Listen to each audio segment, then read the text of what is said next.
What is going on, guys? It's Rob here from Rob Creates, and today we're gonna jump into DaVinci Resolve and I'm gonna teach you guys how to cut clips. But before we get into that, make sure you guys leave a thumbs up on this video so that way I can get it out to as many of you guys as possible. And don't forget to subscribe because I'll be posting a lot more how-to videos just like this in DaVinci Resolve.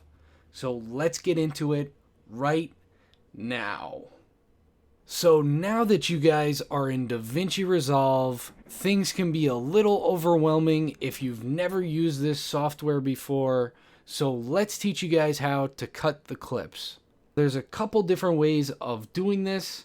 The first way that I'm going to show you guys, if you just drag this red little ticker at the top to whatever part you want to cut, you're actually going to then go over to here and grab what's called the blade tool, and then you can just simply drag your mouse down and cut the clip wherever you like, wherever you see this red line.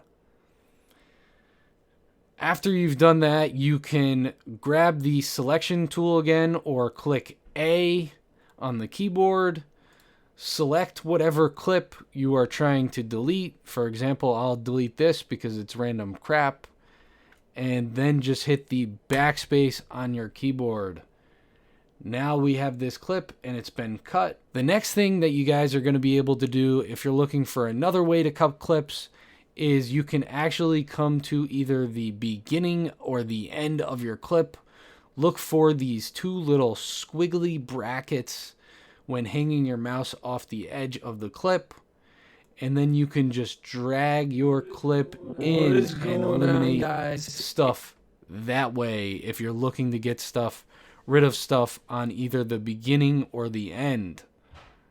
Now this doesn't work if you're trying to cut stuff in the in-between, so stick to method 1 if you're looking to cut the in-between. That's going to be all for today, guys. Make sure you guys like the video and hit that subscribe button so you guys can stay up to date with more how-to tutorials.